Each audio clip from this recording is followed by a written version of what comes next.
Hey everybody, it's Chase with AVA Pop Culture again, and today we are here to count down the top 10 movie remakes that are better than the original. So pop that tape in, I got you, let's go do this.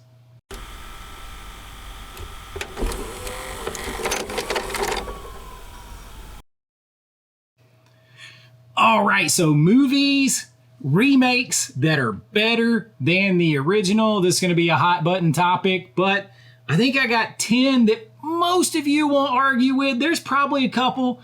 Movies are subjective, they're art. Everybody is going to have a discussion about whether they should be here, shouldn't be here. A lot of you asked for this list. I'm also working on a list of sequels that are better than the original. We're going to start here with 10 movies that I think are awesome remakes that just overtake their original counterparts. And we're going to jump in at number 10 with 2005's War of the Worlds.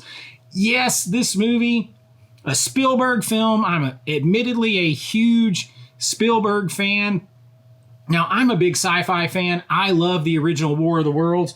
Matter of fact, I have it right there in the Criterion collection. And I love that whole vibe, all of that stuff. And while a 2005 film is not perfect by any stretch of the imagination, I do think it's better. It's more enjoyable than the original. They could just do more with it. Now, if you're talking about the original radio program that maybe caused a little bit of hysteria, maybe that's a little bit different. But man, you put something like this in Spielberg's hands, then you put a tried and true movie star like Tom Cruise in it.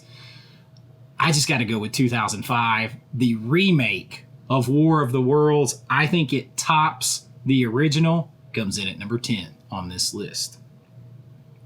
Number 9 on the list is one that's going to be controversial out there for my horror fans, because I feel like the original of this movie kind of gets like really elevated above its station a little bit. And I am talking about My Bloody Valentine. Yes, I like the remake better. I think from a horror filmmaker standpoint and just a fan, if you take the 3D element out of it even, I just think this is a more fun watch. It's more over the top. It's more tongue-in-cheek. Now, there is a uncut, like, original version, right? But I still, when you throw Jensen Ackles in here and Tom Atkins in here, I mean, the kills are over the top because you had that 3D thing in here. They could just do a lot more with it. Now, I do like the original. I think this one is better. I just enjoy this one. I would argue that this one is better. Tom Atkins, seal of approval. I'm rolling with the remake of My Bloody Valentine to overtake the original at the number 9 spot on this list. Now, at number 8 on the list is one that a lot of you may not even realize is a remake. But this is actually one of my favorite rom-coms of all time. It is a comfort movie. I am talking about You've Got Mail. Now, as a matter of fact, this Blu-ray comes with the original, The Shop Around the Corner, which stars Jimmy Stewart in that film. And as much as I love him, I gotta go with You've Got Mail. This is like a perfect, all the fall and Christmas vibes in this movie. Tom Hanks, Meg Ryan, like America's sweethearts in here. This is absolutely fun. It is part nostalgia too. It just hits all those notes with like the chat rooms and the internet just becoming a big thing and all that kind of stuff. You Got Mail. I don't even know a lot of people realize that there is an original version that this was a remake of. But here it is. It's included in there. This is superior. I will fight on it. This is a comfort film for me. So You've Got Mail comes in on this list at number 8. Now, at number 7 on the list is one that I think some people are going to say, well, that's not really a remake. It's kind of a reimagining or whatever. Anytime you say there was an original. And this is a remake, retelling, whatever you want to. but I absolutely love this film and this film's star. It spawned some sequels, but we're talking about the first one here that still holds up today, is so much damn fun. I'm talking about The Mummy with Brendan Fraser. Now, if you take this as a remake over the classic Universal monsters, The Mummy, as much as I love classic Universal monsters and all that kind of stuff, this just takes it into a different stratosphere. This is part Universal movie monsters, part Indiana Jones adventure. This movie has it all for me. It is still one of my favorites. I love watching The Mummy. Like I said, it's like a horror. It's like the original Universal horror, like Mummy concept meets Indiana Jones, and Brendan Fraser, just a super underrated actor and one of my favorites. Maybe I'll do an underrated actors list or something. But The Mummy, right here, it's still remake, reimagining, whatever you want to. I'm going to take it above the original. So The Mummy comes in on this list at number 7. Now, at number 6 on the list is one, maybe I'll get some pushback on this one. Maybe I won't, but, and you'll say, oh, well, you're just an 80s apologist or whatever, you're an 80s fan. But in my opinion, the 1980s version of The Blob is better than the original. Now, I also have the original right over here that stars Steve McQueen. I was going to see if I could pull it for you guys. There is the original. They just couldn't do anything like they could do in this one. And I'm going to tell you, this movie, to this day, the practical effects in this movie holds up. Matter of fact, I did a list of best practical effects in movies, like movie monsters. As a horror filmmaker, how they did some of this still stumps me. And how they did it using the materials that they said they used stumps me even more. So I am a big fan of this. I like Kevin Dillon. You got Kevin Dillon here, Shawnee Smith. You even have my man Bill Moseley in a little bit of a role in here. You've got Joe Seneca in here, but of course for me, Johnny Drama, baby, victory. You've got him in here. I got the Steelbook, a great 4K from Scream Factory.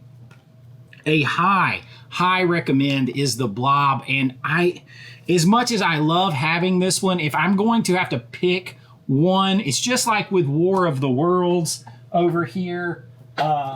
When you compare it, I actually just got this on a recent Criterion one-day sale.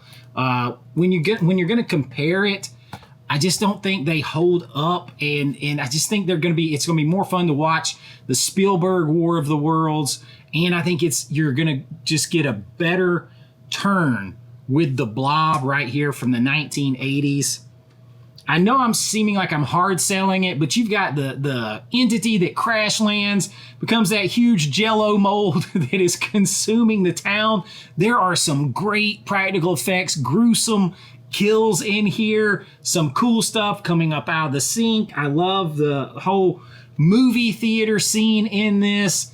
I am a fan of The Blob, and it could be one that could be overlooked in the horror community and overlooked as a remake because people kind of forget, because I think this is 1950s with the original, I want to say, with Steve McQueen. Yeah, 58. So this comes like 30 years later. So it could be easy to forget. But for me, The Blob, high recommend. And if I got to pick one, I think the remake wins this battle the same way as it does with War of the Worlds, the same way it does with The Mummy. Y'all, the Mummy is, you can consider it a reimagining, but I'm getting off track. The Blob comes in at number 6 on this list. Now, number 5 on this list is another one that some people may not even know is a remake, and there is a recent 4K release by Criterion of the original, but the remake is the one that everybody knows, that is just the one that has become part of the public zeitgeist, part of our pop culture history, has one of the greatest, well-known actors in history in it. I am talking about Scarface and Al Pacino. There is an original version of this that Universal Studios did, and Criterion just released this not long ago. A sort of, revive, not this, but the original, a restored version of it. But this is the one that you think of. When you think Scarface, you think of Tony Montana, all that kind of stuff. I mean, this is the one right here, Michelle Pfeiffer. This is the iconic Brian De Palma film right here. And no, it's actually not my favorite De Palma film. That's probably Body Double, not even Carrie. But this is absolutely iconic. You've got, of course, he is Tony Montana, the powder dealer, the Colombian Bam Bam connoisseur. But you've got just over the top, just gangsters doing gangster stuff in this. And I gotta be careful what I say. And it almost goes to parody levels. With Tony Montana and his big mounds of powder and all that kind of stuff, and the over-the-top violence and everything. But it's still, at the end of the day, there's so many iconic, images from this film. And then Al Pacino bringing him to life that way. He's synonymous with this film. I don't think I get a lot of argument on this because a lot of people might not even realize there's an original. But De Palma's Scarface with Al Pacino's turn as the Tony Montana, it has to come in high on this list, coming in at number 5. All right, this remake, it's another one that's an old movie that was remade. This one has to be on the list. It is one that is hard for me to watch, though, because it is so well done, so realistic, so heavy, and it is very intense body horror from your man Cronenberg. I am talking about The Fly with Jeff Goldblum. Now, this remake is a very hard, heavy watch, but the makeup in this just light years above what they could do in the original. The way this was taken to you see Jeff Goldblum slowly devolving, his body decaying, becoming this fly, all of that kind of stuff. Be afraid, be very afraid. This is Cronenberg really leaning into his body horror that he just becomes so famous for, that's so twisted. This is a true masterpiece. This is one of those others where I feel like the original was in the 50s. I have it over there. I haven't seen it in forever. But I don't even know if a lot of people realize that this is so good. I don't even know if a lot of people realize that it is a remake. But it is, and Cronenberg's The Fly, one of the top films in his filmography. Now, for me, not my favorite. That belongs to Videodrome with Cronenberg, which also has a lot of body horror in it. But it is not a remake. The Fly is a remake, and Goldblum, Gina Davis. But Jeff Goldblum, I watched a recent interview with him on this movie, and it still affects him today when he watches it and he thinks about the headspace he had to get into, the makeup, how this all just sort of engrossed him, and he went into this character. He felt it, and he feels it to this day. The remake of The Fly by Cronenberg, starring Jeff Goldblum, far superior to the original, in my opinion. It comes in at number 4 on this list. Now, at number 3 on this list is one that I actually don't have, and we are hoping right now that we are going to get a 4K release of this, a full restoration of maybe the unrated cut this year. And I am talking about The Night of the Living Dead from 1990. Yes, I think the 1990 version is superior to Romero's original version. Now, I just hosted a live stream, watch along, like Joe Bob Briggs style, on the original Night of the Living Dead. And when you really watch that movie, you realize that there's maybe 8 total minutes of screen time that there are even any zombies on screen. Now, that's a masterclass in ratcheting up the fear, the panic without showing or doing very much, because he shows you the zombie threat is outside, and the people are inside trying to survive. Their only lifeline to the outside is a radio, so you get that old like War of the Worlds type thing that I love there. And you just see them devolve into panic and desperation with very minimal zombie. And the zombies that it does show they're not a lot of makeup or anything else. The 1990 version, while in some ways just a shot, almost, I don't want to say a shot for shot remake, but it is pretty faithful remake. Now I have to admit, I've not seen the uncut version. But you also have my man Bill Moseley in there again, oddly enough. They're coming for you, Barbara. I just like the 1990 version better. It's more scary. It's more gore. I mean, I'm not a gore hound at all, but if you're looking for horror like that you see on screen, you're going to get more of it from 1990. The Tom Savini in there working on that makeup and everything. I argue that this one is better. Now, none of the Night of the Living Deads for me are as good as like Dawn of the Dead, but that's not what we're talking about here. Now we're talking about maybe on the sequels list. Maybe you get a sequel that's better than the original when you start talking Dawn of the Dead. But Night of the Living Dead, the 1990 version, I think it beats the original. I think the remake wins here too. Night of the Living Dead, 1990, comes in at number 3 on this list. Now, number 2 on the list is one that I would say probably 99% of you out there definitely have no idea that this movie is a remake, because it is a remake of a French film, I believe pronounced La Totale. I don't speak French. So I believe that is how you say it. The remake of this is James Cameron and Arnold Schwarzenegger's True Lies.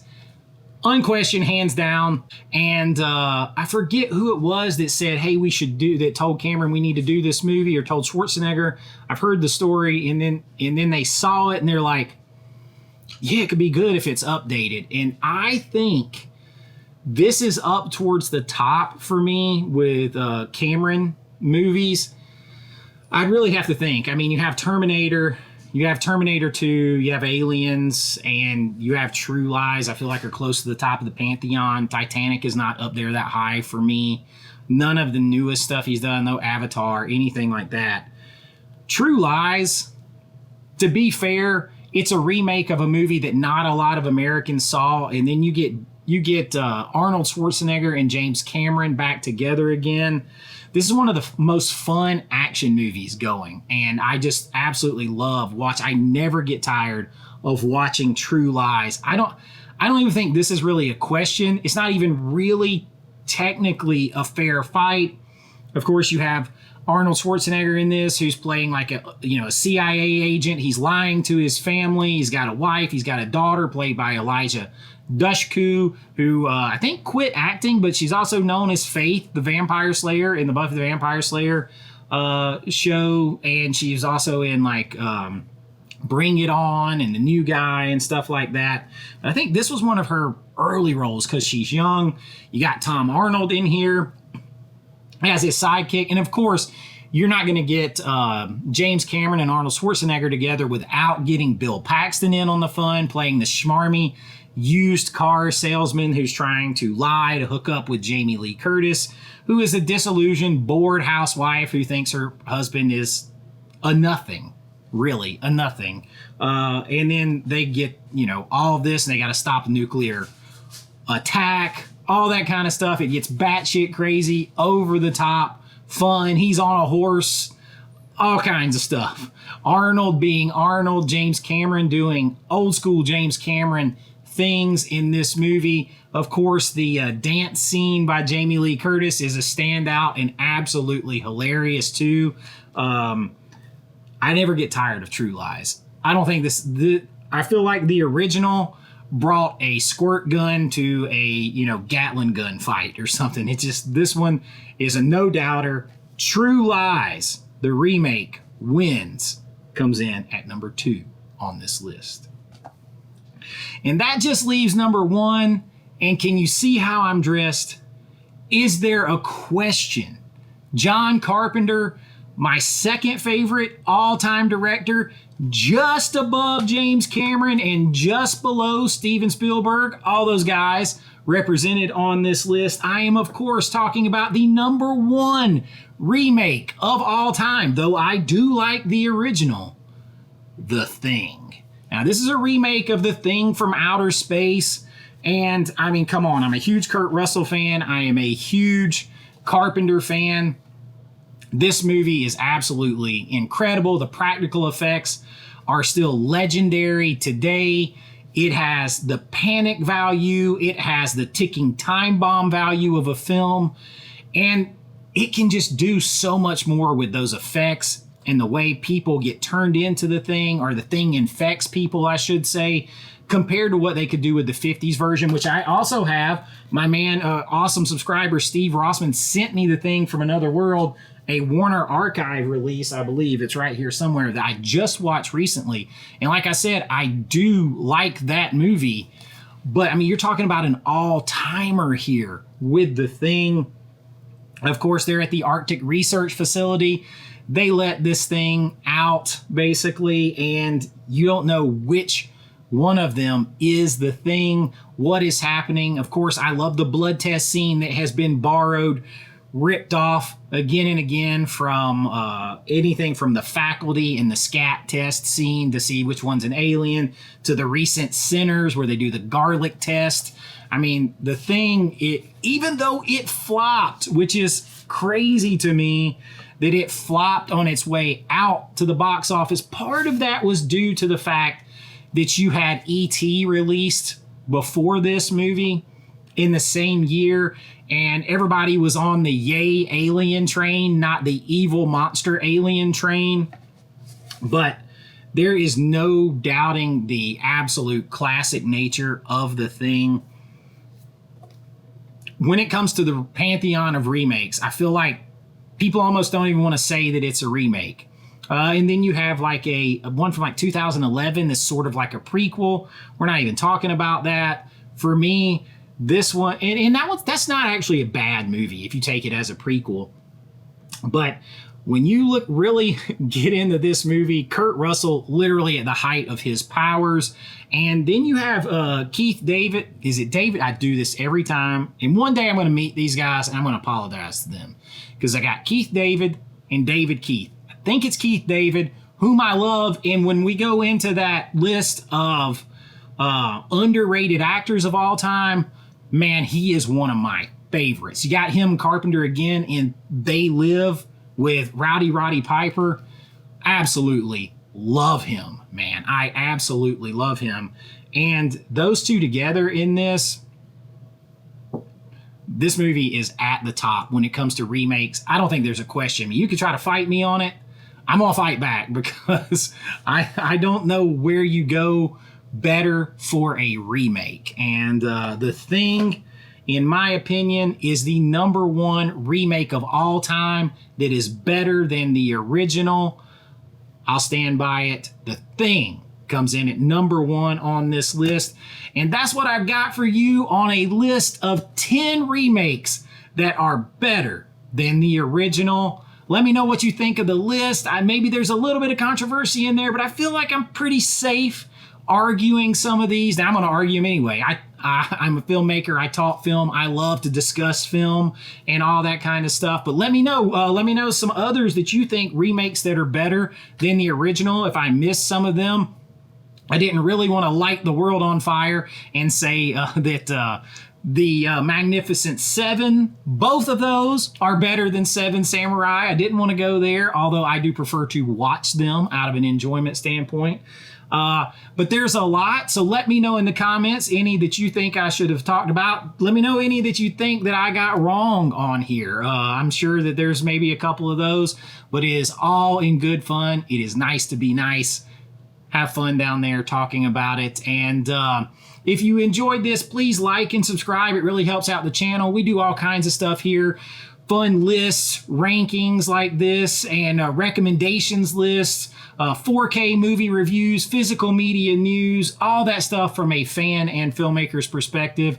If that is something you're into, please consider hanging around. And if you'd like to support what we do here, you can become a channel member at my YouTube link below, or I would push you to my Patreon.